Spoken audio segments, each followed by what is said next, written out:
చిన్న కథతో జీవిత సత్యాలు. రెండు జింకలు నీళ్లు తాగడానికి ఒక నది దగ్గరికి వెళ్ళాయి. నది దగ్గరకు వెళ్ళగానే ఒక జింక నీటి వైపు చూస్తూ, మనం వెళ్ళొద్దు, అక్కడ రాయిలా కనిపిస్తుంది కదా, అది రాయి కాదు, అది మొసలి, మనం వెనక్కి వెళ్ళిపోతాం అని అంది. అప్పుడు రెండో జింక, నీకేమైనా పిచ్చా, అది రాయే, ముసలి కాదు, ఎక్కువగా ఆలోచించుకు అంది. అప్పుడు మొదటి జింక, లేదు లేదు, నేను మొన్న చూశాను, అది రాయిలాగే ఉంది, కానీ అది మొసలే, మనం వెనక్కి వెళ్ళిపోదాం అని అంది. అప్పుడు రెండో జింక, నీకు అసలు రాయికి ముసలికి తేడా తెలియదా, ఇలా అయితే ఎలా బ్రతుకుతావు నువ్వు అని ఇలా మాట్లాడేసరికి మొదటి జింక రెచ్చిపోయి, అయితే నీకు ఇప్పుడే రుజువు చేస్తాను ఉండు అని లోపలికి దిగింది. అప్పుడు ముసలి వచ్చి నీటిలో దిగిన మొదటి జింకను తినేసింది. ఇప్పుడు ఆ రెండో జింకకు మొదటి జింక నిజం చెప్పింది అని నిరూపించబడింది. కానీ దానివల్ల ఎవరికి ఉపయోగం? చూడండి, మనం లైఫ్లో కరెక్ట్గా ఉన్నామని ప్రూఫ్ చేసుకోవడానికి మనల్ని మనమే ఎరగా వేసుకోకూడదు, మనల్ని మనమే చంపేసుకోకూడదు.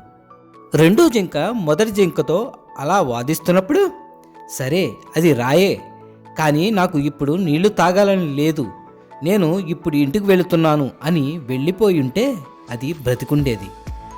నువ్వు కరెక్ట్ అని ఎవరు ఒప్పుకోవాల్సిన అవసరం లేదు.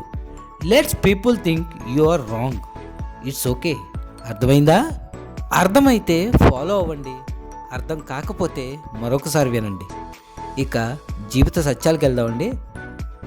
ఎప్పుడైనా మనం చేసే మంచి పనుల మూలంగా దుఃఖం లభించి, ఇంకొకరికి వారు చేసే చెడు పనుల మూలంగా సుఖం లభిస్తే మనసుకి తప్పకుండా అనిపించవచ్చు. అలా సత్కార్యాలే చేయడం వల్ల, ధర్మాన్ని అనుసరించడం వల్ల కలిగే ప్రయోజనం ఏమిటి అని, అవునా? కానీ దుష్పాతులకు ఏం లభిస్తుందో ఎప్పుడైనా ఆలోచించారా? దుష్ట కార్యాలను తలపెట్టే వారి హృదయం ఎప్పుడు అల్లకల్లోలంగా చిరాకుగా ఉంటుంది. ఆ మనసులో అనుక్షణం కొత్త కొత్త సంఘర్షణలు ఉద్భవిస్తూ ఉంటాయి. ఇక అపనమ్మకం వారిని జీవితాంతం వెంటాడుతూనే ఉంటుంది. ఇక ఇదేనా సుఖం అంటే? మీరే ఆలోచించండి, నిర్ణయం మీదే. అర్హత లేని వాళ్ళ కోసం అనవసరంగా బాధపడకు. నీ యొక్క ఓదార్పు విలువ వాళ్ళు ఒంటరిని నాడు వాళ్ళకి తప్పకుండా తెలుస్తుంది. జీవితంలో కొందరు గుర్తుండిపోతారు, మరికొందరు గుర్తుగా ఉండిపోతారు, అవునా? గుర్తుండేవాళ్ళు ప్రేమని నేర్పిస్తే, గుర్తుగా ఉండేవాళ్ళు గుణపాఠాన్ని నేర్పిస్తారు, కాదంటారా?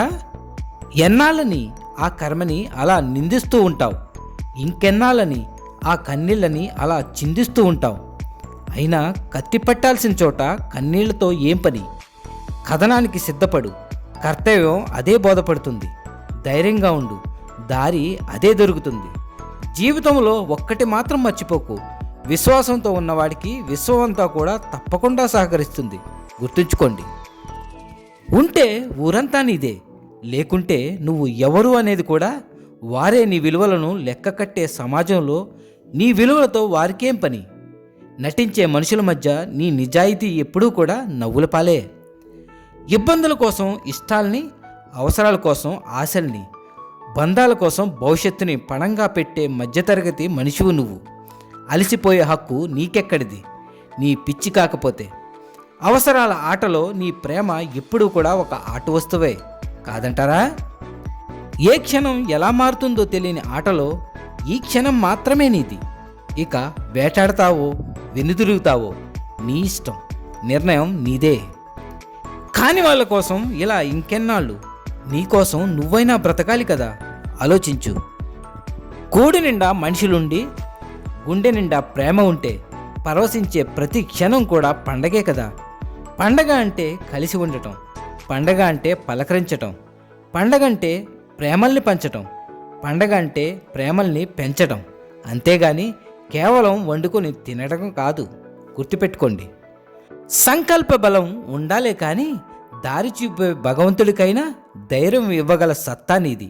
విశ్వాసాన్ని ఎప్పుడూ కూడా కోల్పోకు, ధైర్యంగా ఉండు.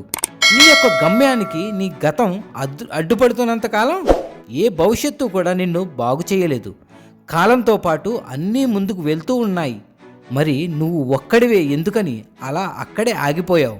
కొత్త జీవితాన్ని మొదలుపెట్టు, కొత్త ప్రయత్నాల్ని ప్రారంభించు, కొత్త మార్గాలు, కొత్త అలవాట్లు అన్నీ సృష్టించుకో. అప్పుడే కొత్త విజయాలు ప్రారంభమవుతాయి. ఎందుకంటే గతం ఎప్పుడూ కూడా పాతదే కాబట్టి. అర్థమైందనుకుంటా. జీవితం ప్రశాంతంగా ఉండాలి అంటే రెండే మార్గాలు. మన సమస్యల్ని ఎవరికీ కూడా చెప్పకూడదు, అలాగే ఇతరుల సమస్యల్లోకి మనం తలదొరచకూడదు. అర్థమైందనుకుంటా. ఎప్పుడైనా సరే కర్తవ్యాన్ని విస్మరిస్తే కర్మ వెంటాడుతూనే ఉంటుంది. గుర్తుపెట్టుకోండి. భయాన్ని చేరదీయడం అంటే నీ పతనానికి నువ్వే పాలు పోసి పెంచడం లాంటిది. ఇక భయపడతావో భయపెడతావో నిర్ణయం నీదే. ఏడుస్తూ ఏం సాధిద్దామని నిన్ను చూసి ఏడ్చేవాళ్ళు సరిపోలేదు అనుకుంటున్నావా? నిన్ను చూసి ఏడ్చేవాళ్ల కోసమైనా సరే ఎదగాలి కదా. మరి ఇక ఆలస్యం ఎందుకు? ఎప్పుడూ కూడా అలసిపోకు. నీ యొక్క అస్తిత్వాన్ని నిలబెట్టుకునే క్రమంలో నువ్వు పోషించాల్సిన పాత్రలు ఎన్నో, అలాగే నువ్వు ఎత్తాల్సిన అవతారాలు కూడా ఎన్నో. అలసిపోతే సాధ్యమేలా అవుతుంది? కనపడని మనసు ఎంత నలిగినా కూడా కనపడే కన్నీళ్ళకే కదా సానుభూతి. ఏంటో ఈ లోకం తీరు. మొలకను చూసి ముఖం చాటేసిన వాళ్ళే రేపటి రోజున చెట్టు నీడన సేద తీరాలను చూస్తూ ఉంటారు. మనసు ఎంత పిచ్చిదో కదా. మన అనుకుంటే చాలు మన్నిస్తూనే ఉంటుంది, కాదంటారా? ఈ ప్రపంచంలో ఒంటరైన మనసుని ఓదార్చేది కేవలం తన కన్నీళ్లు మాత్రమే, ఇంకెవరూ కాదు. గుర్తుపెట్టుకోండి. పరిస్థితులు ఎంత కఠినంగా మారతాయో నువ్వు కూడా అంతే కఠినంగా మారాలి. తప్పదు. అయినా కష్టాలు కన్నీళ్లకు లొంగవు. కేవలం దృఢ నిశ్చయానికి మాత్రమే అవి లొంగుతాయి. సంకల్ప బలం ఎంత గొప్పగా ఉండాలి అంటే అడ్డంకులను అధిగమించే వరకు, అనుకున్నది సాధించే వరకు. అది ఏ విపత్తును కూడా లెక్క చేయకూడదు. గుర్తుపెట్టుకోండి. నీకు నచ్చింది నువ్వు చేయడానికి నీ ఇష్టం సరిపోదా? నీ కోసం నువ్వు బ్రతుకు, నీలా నువ్వు బ్రతుకు. నీ ఇష్టాలు నీ పక్కవారిని ఇబ్బంది పెట్టనంతకాలం ఎవరేమనుకుంటే మనకేంటి? అవసరం తీరిన ఆటలో నీ ఆప్యాయతలన్నీ దండగే. నీ గురించి నీ వెనక మాట్లాడేవారికి ఏం తెలుసు నీ అడుగులు ఎంత ముందుకు వెళుతున్నాయో అని? అయినా నీ అభివృద్ధి నిన్ను సంతృప్తి పరుస్తున్నంతకాలం ఎవరి విమర్శలతోనో నీకు పనేంటి? దేన్ని కూడా లెక్క చేయకు, అలాగే దేన్ని పట్టించుకోకు. ధైర్యంగా ఉండు. జీవితంలో సైనికుడిలా పోరాడితేనే కదా రాజులా జీవించేది.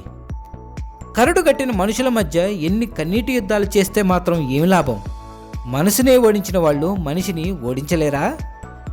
నీ బలహీనత ఎదుటివాడి బలం కానంత వరకు ఏ బలవంతుడు కూడా నిన్ను ఢీకొట్టలేడు. గెలవడానికి ప్రతిసారి యుద్ధమే చేయనక్కర్లేదు. కొన్నిసార్లు ఆయుధాలు చేయలేని పని నీ ఆలోచనలు చేస్తాయి. మనకు ఏమీ లేని నాడు అన్నీ తానే ఉండేవాడే కదా అయినవాడంటే, కాదంటారా? ఎంతని ఏడుస్తావు? నీ కన్నీటికి కరిగేవాళ్లే అయితే నీకు కనపడకుండా తిరిగేవాళ్లే కాదేమో. ఒక్కసారి నువ్వే ఆలోచించు, నీకే అర్థమవుతుంది ఎవరు ఏంటి అన్నది. నీ వ్యక్తిత్వాన్ని వంచుకొని బ్రతికినంతకాలం వ్యక్తిగా ఓడిపోతూనే ఉంటావు. గుర్తుపెట్టుకో. బంధాల కోసం తప్పించేవాడికి బాధలు ఎక్కువే, బాధ్యతలు ఎక్కువే, కాదంటారా? ఒక్కసారి తల వంచిన క్షణాన్ని తలుచుకో. తలపొగరు అనేది నీ తలంపుకే రాదు. ఎప్పుడో ఒకప్పుడు తెంచుకొని పోయే బంధాలు అని తెలిసినా కూడా ఎందుకో ఈ మనసుకి ఈ పిచ్చి ఆరాటం. విలువలతో బ్రతకాలే కానీ నీ విలువలను గుర్తించే రోజు ఎంతో దూరంలో ఉండదు. గుర్తుపెట్టుకోండి. నీకంటూ ఎవరూ లేరు అని నిశ్చయించుకున్న మరుక్షణం ఏ ఎడబాటు కూడా నిన్ను బాధించదు. కృంగిపోవడం దేనికి?